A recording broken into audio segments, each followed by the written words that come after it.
नमस्कार मित्रांनो, लई आवडतेस तू मला या मालिकेच्या आजच्या भागात आपण बघणार आहोत. आपली घरची सगळी कामं तशीच टाकून गुऱ्हाळात आल्यावरती सुजाता म्हणत असते, यांची तर लई चिडचिड होत असेल. त्यावर निकिता म्हणते, यांनी तर काय गोंधळ घालून ठेवला असेल त्यांनाच माहीत. इकडे घरी आल्यावर प्रथमेश कपडे धुवायला घेतो. त्यासाठी निरमा किती टाकायची याचा अंदाज त्याला नसतो. तो विचार करू लागतो, काम सुरू करण्याआधी काहीतरी खाल्लं पाहिजे, म्हणजे काम करायला ताकद येईल. तो जेव्हा किचनमध्ये येतो बघतो तर खाण्यासाठी काही नसतं. त्यामुळे स्वयंपाकासाठी तो पीठ शोधू लागतो. वरनं पिठाचा डबा काढतो तर सगळं पीठ त्याच्या अंगावर सांडतं. इकडे गुऱ्हाळातल्या बायका जेवायला बसतात. निकिता मात्र शांत बसलेली असते. तिच्याकडे बघून सुजाता म्हणते, जेव. नवऱ्याचा जास्त विचार करायचा नाही. उपाशी राहिल्या बिगर ना त्यांना पण समजणार नाही. आणि सगळीजण जेवू लागतात. सई त्यांचा व्हिडिओ काढते आणि प्रथमेशला जाऊन दाखवते. प्रथमेश जेव्हा तो व्हिडिओ बघतो तेव्हा सुजाताचं बोलणं ऐकून त्याला खूप राग येतो. सई म्हणते, मला तर वाईट तर ह्या गोष्टीचं वाटतंय की तुझ्या बायकोला तुझी काहीच पडलेली नाही. सई म्हणू लागते, पण अरे यात तिची काय चूक आहे? ती बिचारी साधी भोळी आहे रे. सानिकानं फितवले तुझ्या बायकोला, आणि माझं ऐकशील तर तुझ्या बायकोला काय बी करून त्या सानिकापासून लांब ठेव, नाहीतर तुझं काय बी खरं नाही. हे ऐकल्यावर प्रथमेश रागातच चप्पल घालून तिला आणण्यासाठी निघतो आणि पाय घासून जोरात खाली पडतो. प्रथमेश पडल्याचं सगळ्यांना समजतं.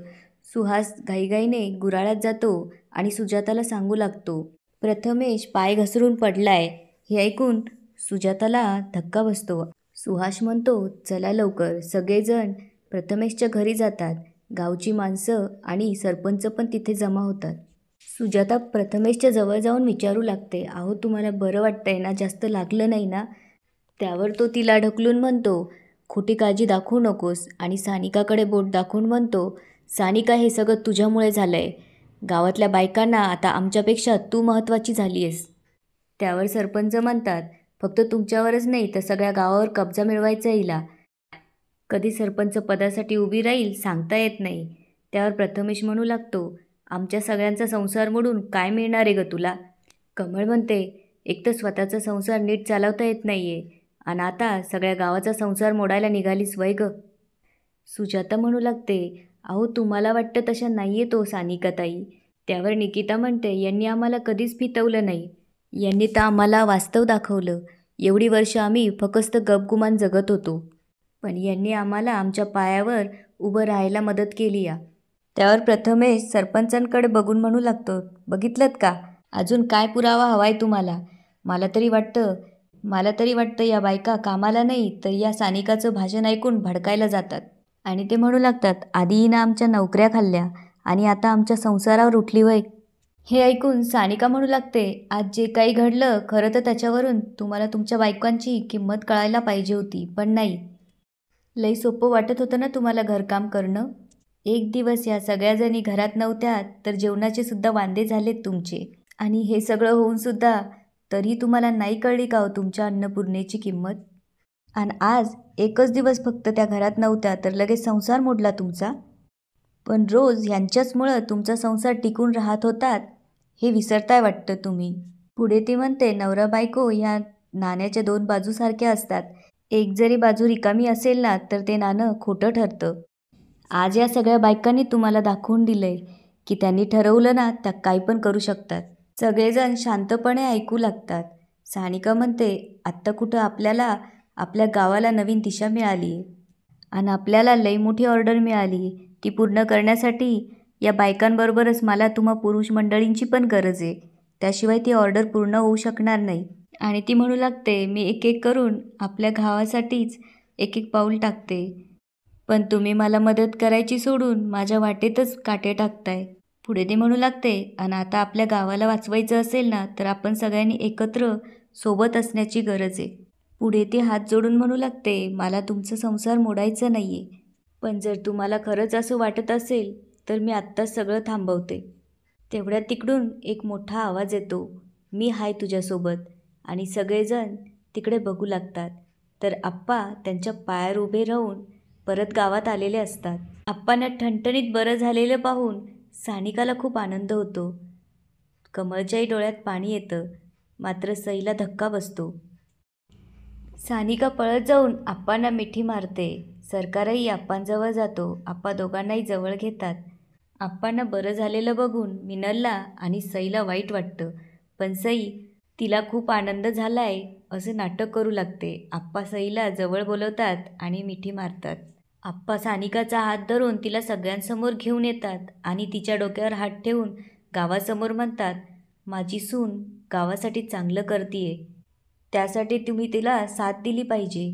अरे, स्त्री पुरुष भेदभाव हा आपल्या गावच्या रक्तात नाहीये.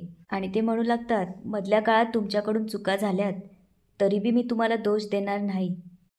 पण ती परिस्थितीच तशी होती. आता तरी तुमच्या चुका सुधारा. त्यावर प्रथमेश म्हणतो, बरोबर हाय आप्पांचं. त्यावर सुहास म्हणतो, अरे घरात खायला नाही आणि पुरुषार्थ दाखवायचा. थुकतो मी अशा पुरुषार्थावर आणि मी सानिकाच्या सोबत आहे. आणि गावातला प्रत्येक माणूस मी सानिकासोबत आहे म्हणून तिच्या बाजूने होतो. त्यावर सुजाता प्रथमेशला विचारते, तुम्ही काही बोलणार आहात? त्यावर तो म्हणतो, काय बोलू, मी पण सानिकासोबत आहे. मला तर पहिल्यापासून तिच्यावर विश्वास होताच. हे ऐकून सगळेजण हसू लागतात. सानिका म्हणते, आपल्याला गुळाची लई मोठी ऑर्डर मिळाली आहे, तिच्यासाठी तुम्ही मदत करा. त्यावर प्रथमेश म्हणतो, केली. आणि सगळेजण सानिकासाठी टाळ्या वाजवू लागतात. हे सगळं बघून सानिका आणि मिनलला धक्का बसतो. सानिका कमळला म्हणू लागते, शेवटी ज्याची भीती होती तेच झालं. सानिकाने आप्पांची जागा घेतलीच. त्यावर कमळ म्हणते, नाही, यांची जागा कोणी बी घेऊ शकत नाही. काही बी करून या सानिकाला या गावाच्या बाहेर काढलं पाहिजे. आप्पा सानिका आणि सरकारला बोलवतात आणि खाली बसायला सांगतात. सरकार विचारतो, आप्पा माझं काही चुकलंय का? त्यावर आप्पा म्हणतात, हाय का, आता काही चुकल्यावरच माणूस बोलवतो का? कधीतरी कौतुक करण्यासाठी पण माणूस बोलवतो. मला तुम्हाला हेच सांगायचं आहे की तुम्ही गावासाठी जे काही केलं ते बघून मला तुमचा खूप अभिमान वाटतोय. त्यावर सरकार म्हणतो, आप्पा हे सगळं ना फक्त सानिकामुळे शक्य झालं. त्यावर सानिका म्हणते, नाही आप्पा, सरकार जर नसता तर हे मला शक्यच नसतं. ती सांगू लागते, आप्पा आपल्याला जी मोठी ऑर्डर मिळाली ना ती पण सरकारच घेऊन आला होता. त्यावर आप्पा हसू लागतात. सरकार म्हणतो, गावकऱ्यांना पटवून सांगणं आणि त्यांना एकत्र आणायचं काम सानिकानेच केलं आणि आपण व्यवसाय करू शकतो हे सानिकामुळंच कळालं. तेवढ्यात कमळ तिथे आप्पांसाठी पाणी घेऊन येते आणि काही न बोलता निघून जाते. 2 दिवसांनी कंपनीचा माणूस पगार घेऊन येतो आणि सानिकाजवळ देऊन म्हणतो, हे घ्या तुमच्या कामाचे पैसे. हे ऐकून सगळे खूप खुश होतात. सगळ्यांच्या डोळ्यात पाणी येऊ लागतं. पुढे तो म्हणतो, तुमच्यामुळे आमच्या कंपनीचं खूप मोठं नुकसान टळलं. त्यामुळे तुम्हाला आणखी एक बक्षीस आमच्या कंपनीकडून आमच्या साहेबांनी दिलं आहे. त्यावर सानिका म्हणते, खरं तर या बक्षिसाचे हकदार फक्त मी नाही आहे. आणि ती सगळ्या गावकऱ्यांकडे बघून म्हणते, तर माझं संपूर्ण कुटुंब आहे. आणि ती म्हणू लागते, यात माझा परिवार, माझ्या मैत्रिणी आणि माझं अख्खं गाव आहे. हे फक्त ना फक्त यांच्यामुळेच शक्य झालं आहे. तेवढ्यात त्या माणसाला साहेबांचा फोन येतो आणि तो म्हणू लागतो, अहो सरांचा फोन होता, आणखीन एक मोठी ऑर्डर मिळणार आहे तुम्हाला. हे ऐकून सर्वच जण खूप खुश होतात. प्रथमेश सानिकाजवळ जाऊन म्हणू लागतो, सानिका मला खरंच माफ कर, मी जे काही तुझ्याशी वागलो. त्यावर सानिका म्हणते, आता जे झालं ते झालं, आता काय पुढे करायचं ते बघूया. आणि तो सुजाताकडे जाऊन म्हणू लागतो, तुझी किंमत कळली नव्हती मला, आणि हात जोडून मला माफ कर म्हणू लागतो. त्यावर सुजाता प्रथमेशच्या हात धरून रडू लागते. प्रथमेश म्हणतो, कोण्या परक्याच्या बोलण्यात येऊन तुला बोललो मी, पण आता असं नाही होणार. तुझ्या प्रत्येक गोष्टीत माझी साथ असेल तुला. इकडे सानिका म्हणते, ही तुमची कमाई, यातले थोडे पैसे आपल्या पुढच्या कामासाठी काढते आणि हा सगळा तुमचा पगार. पगार हातात घेतल्यावर सगळ्यांच्या डोळ्यात पाणी येऊ लागतं. त्यावर सानिका म्हणते, एवढा आनंदाचा दिवस आणि तुम्ही रडताय काय? आता रडायचं नाही, आता लढायचं आणि जिंकून दाखवायचं. आणि ती सगळ्यांना म्हणते, जा आणि आता आराम करा, लई दमल्या असतील. आणि याच ठिकाणी आजचा एपिसोड संपतो. आता पुढे काय होणार ते बघूया उद्याच्या एपिसोडमध्ये. धन्यवाद.